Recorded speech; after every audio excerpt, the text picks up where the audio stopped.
Thank you for tuning in to Time is Limitless. Please hit the subscribe button.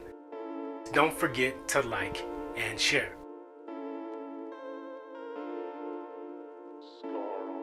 In today's segment, we're talking to the owner of Lucky's Bully Supply Store. My name is Greg Clay. I own Lucky's Bully Supply Store. All your dog needs. How long have you been in business, man? I've been in business about 10 months now. What got you started on what you're doing right now?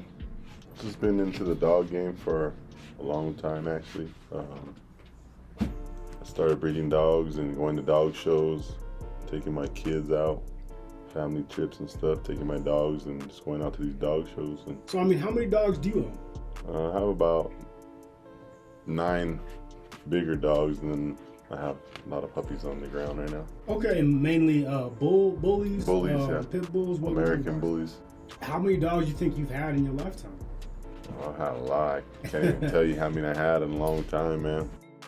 Okay. They come and go. Sometimes I keep them, sometimes I let them go. When you opened this shop, what was that process like? Like, what kind of things you need to open a shop like this? First you need your EIN number and all that stuff, LLC and stuff. So I just went, that's how I went with it. I just Googled everything, and I actually had one of my friends kind of help me out a little bit and show me the routes and stuff like that. What else would you like to do with this shop? Well, I'm trying to open another shop Okay. here, hopefully within a month or two. Where's your new location? It's going to be on the west side of town. It's going to be trying to cater to all the American bully breeders over there, and not just American bully, but any pet animal, dog, you know. Where are you from? Oh, I'm from Albuquerque. You from Albuquerque? Yeah. Okay. When you started this business, like, what kind of competition or who else out here does what you do? No one really. PetSmart, Walmart. So as far as in the bully community, no, there's no one. So you found like a niche for it. You found it like, okay, Yeah. this is something that caters to specific types of breeders, specific types of dogs. Pit bull, Frenchie breeders, bulldogs, Cano Corsos. You know, I got shepherd people who come in here. I got a lot of Dobermans that come in here too. What kind of pitfalls did you have to deal with opening up a business? Yeah, there's a lot of struggle, you know, because like for the most part, you know, I really didn't know how to really do it, you know. It's just been in my mind, so I just kept doing it, and just like something that I wanted to do, so I just kept on it and kept just kind of just Googled everything, you know. So, the information's out there. If you want it, like you said, it's on Google. So if you really want to start a business, yeah, just Google it. Yeah, and actually, another one of my buddies, he had kind of like helped me and just to get it on going and stuff like that, you know. When you opened up the business, what kind of inspired you to do it? Just wanted to do something different out here, I guess. Okay. Had a dream, and I just didn't want to stop until I did it, got it done, you know. You kind of had like a vision. It was kind of Yeah. brought to you. What was your first step in starting your business? It was a headache, for real. For the most part, but my first step was just reading up on LLC, you know, for the most part, you know, because when I first opened, I think it was like proprietor or whatever, Right. you know. So I just started reading all the stuff and just started trying to understand everything. And then luckily my little brother and stuff, and then just kind of like helped me out to do everything, you know. We can basically pull ourselves up. Starting a business is a great way to do that. Keeping the dollars circulating in our community is a way we can help each other. What kind of things can the Black community do to keep that dollar circulating in our community? Support and believe in yourself, I guess, for the most part. And just don't give up.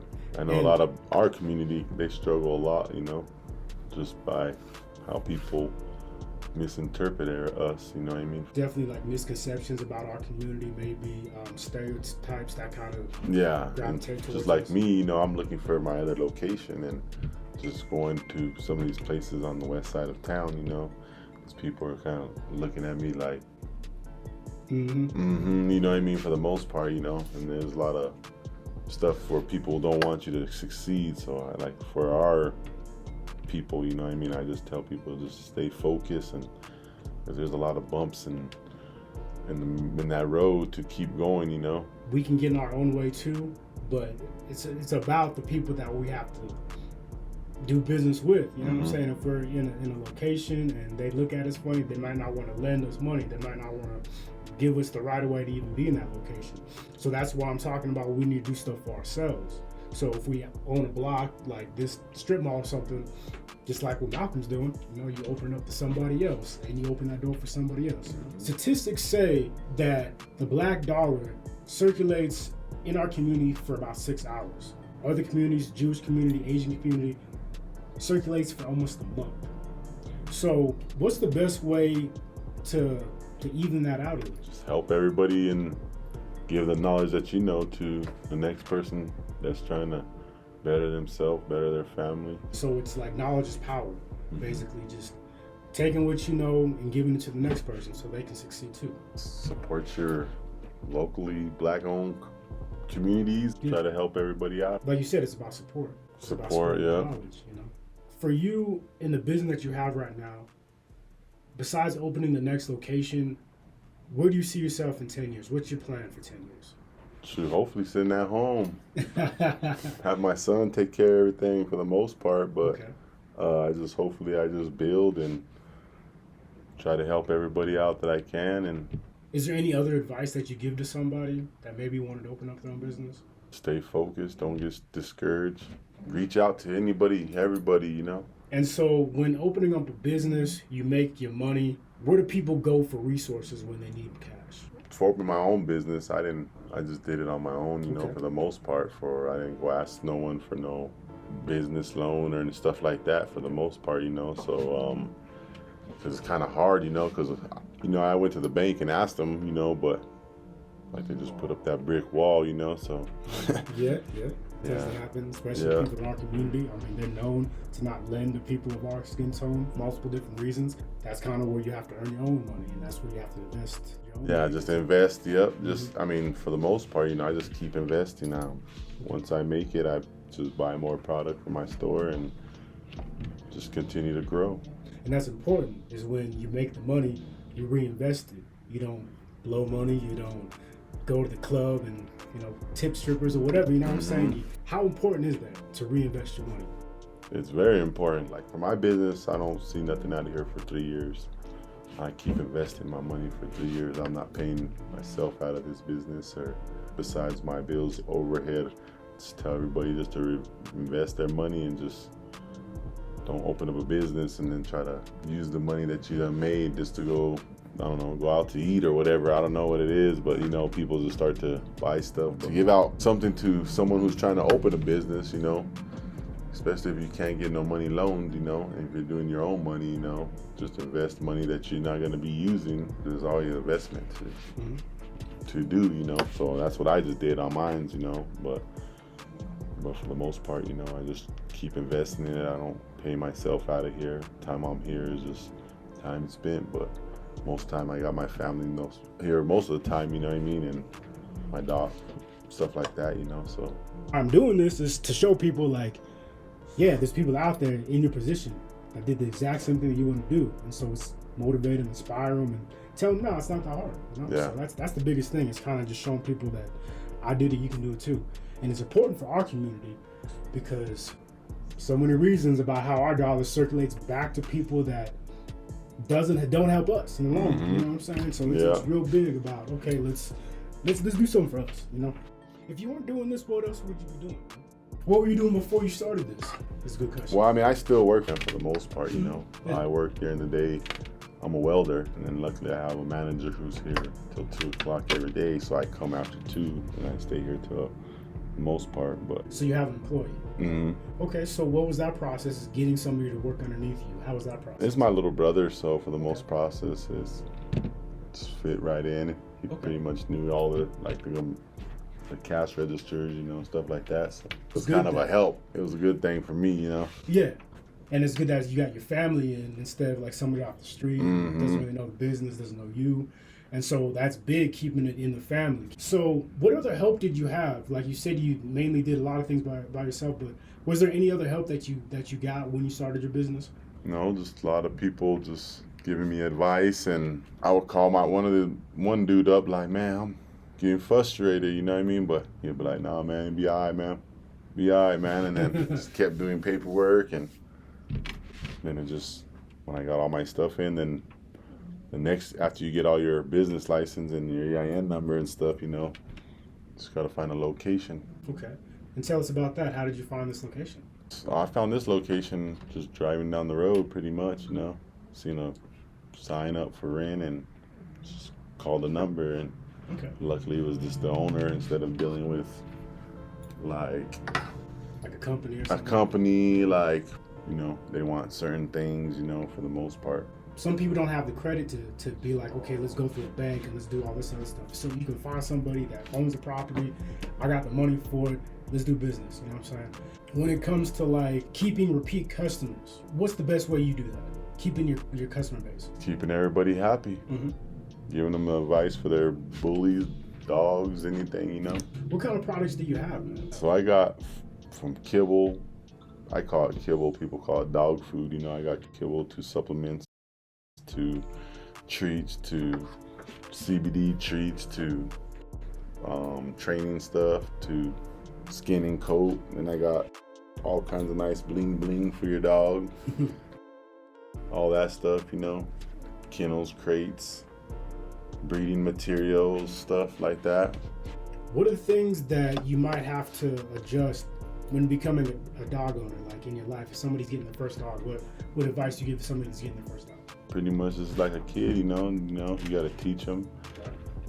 If you don't teach them, they're just gonna run right all over everything, you know what I mean? So for the most part, you know, it's just like a child to me, you know, because you gotta teach it what to do, what not to do, potty train it, teach it to use the restroom outside, stuff like that, you know, for the most part. But, you know, sometimes if you get some puppies, if they get a puppy, you know, they might want to be chewing up on the couch or something like that, you know. You get toys and they're all going to come through different life stages. If they want to play, they want to be super playful, you know. That's why I say it's just like a child, you know what I mean? Mm-hmm. You can give a dog a lot of attention. What differentiates your shop from another pet store? From PetSmart and stuff is we just got a lot of different stuff that is not like PetSmart stuff, you know what I mean? So we got some of the same stuff that would be at PetSmart for the most part, you know, but like some of the kibble we have in here, some PetSmart stuff has it, but for the most part, there's a lot of kibble that is in here that you have to order online. Okay. It just prevents you from ordering online and shop local and Shopping local. yeah. That's the biggest thing. Yeah. So putting your money back into the community, not a conglomerate. Mm-hmm. That money's not going to go back to Albuquerque. What ways do you want to expand your business? How do you see yourself getting bigger besides just the location on the west side? For the most part, you know, I want to expand all over the whole world, you know, for the most part, you know. That's what I would like to do.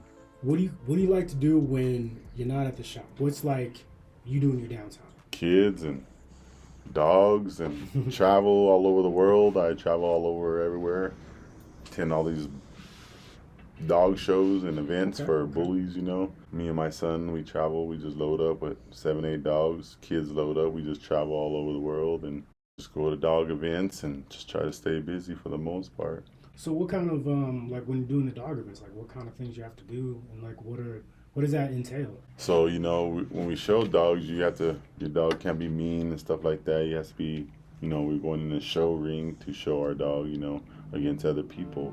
I do it against other grown adults. My son does it to other junior kid handlers is what they call them. Okay. So is it like the kind of like the shows you see on TV, those national, like what are those called? You know what I'm saying? No, them dog shows are a little bit different because they got them jumping through holes and running up and stuff. Our dog show is just like they just walk around the ring and for the most part you stack them up and they make sure they ain't got nothing wrong with their ability and stuff like that for the most part. So they're like healthy. Yeah, healthy. The judge checks them, touches their teeth and feels their body and stuff for the most part. Do you have like a distributor for all this stuff? You have stuff that's made specifically in town? Like where do you get all your stuff from? So most of my stuff is made not in town, of course, but you know, I got distributors for like the food, the collars, all the different stuff, supplements. It all comes from different people. It's not from the same distributors for the most part.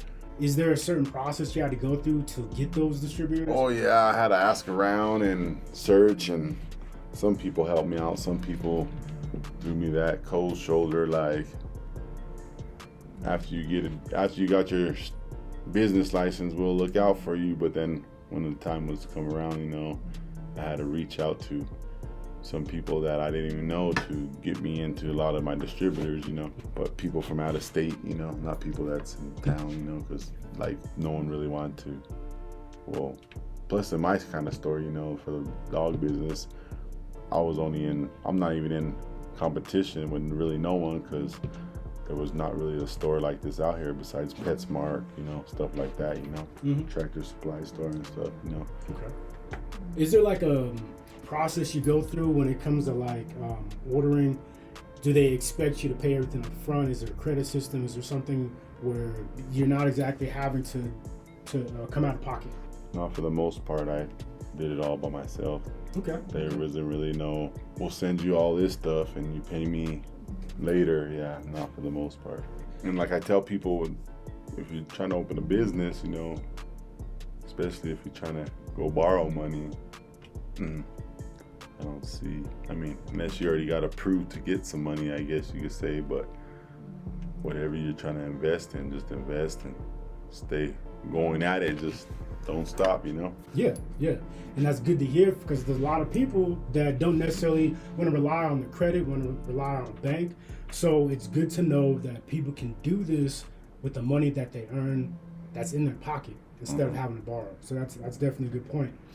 If you were going to take what you have here at the store and maybe you wanted to incorporate like another business with you, like how would you take what you have and combine it with another business? Is there any other business that you'd want to collaborate with? Yeah, I have a couple more ideas I got on my mind that's I'm about to be doing here shortly. So, but like for the most part, yeah, I'm just gonna stay going. And if you got something you gotta know, just don't tell nobody. Just take it to the full effect. You know what I mean? That's why for the most part, like this next little idea I have. That's cool. It's I haven't revealed nothing yet, but yeah, got some stuff in the works. You got some more stuff in the works, and for the most part, whatever you could get your hands on or whatever you get your hands in, invest in. Just trying to invest everything you got into it and just keep it going. Is there anything that you tell somebody not to do when they open up a business? Just if you ain't got nobody, whatever business you're opening, you ain't got no distributors, just don't be trusting all these. Cost you some more money when if it ain't the right thing, for the most part. But just be careful with them little speed bumps in the road, because there's all kinds of stuff to own a business, Don't give up, for the most part. You want to elaborate a little bit on exactly like the speed bump somebody might incur when they want to pursue that? Or just like, when you go down to the city or something to get your license and stuff, and you go in there thinking it's just going to be this easy little process, or for the most part, just don't get discouraged and just keep pushing for your dreams. If you know what your goals are, just stay on top of it. What's the importance of having a community that is willing to invest in you? It's good, I guess, in a way. For if whatever you come up with and everybody's supporting you and the community's supporting you, So basically, it's like you can't really thrive as a business if you don't have the support from the community. For the most part, when people buy stuff from my store, I always take it out for them, like the bag of kibble and stuff like that. I take it out for them and then just try to cater to all their needs, for the most part. Okay.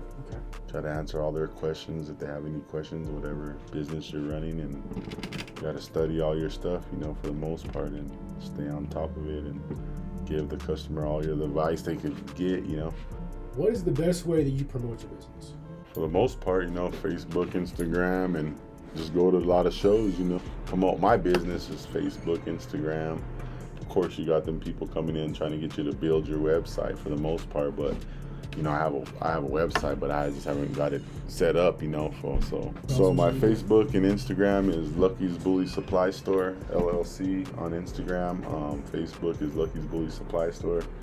My personal page is Lucky Charms Kennels, lucky.charm on Instagram. phone number is 505-810-7279. 6609 Lomas Boulevard, Albuquerque, New Mexico, 87110. Stay focused, and if you have a dream, just stay pushing it and keep it in your community. Shop local, buy local, and support local. Yes, sir.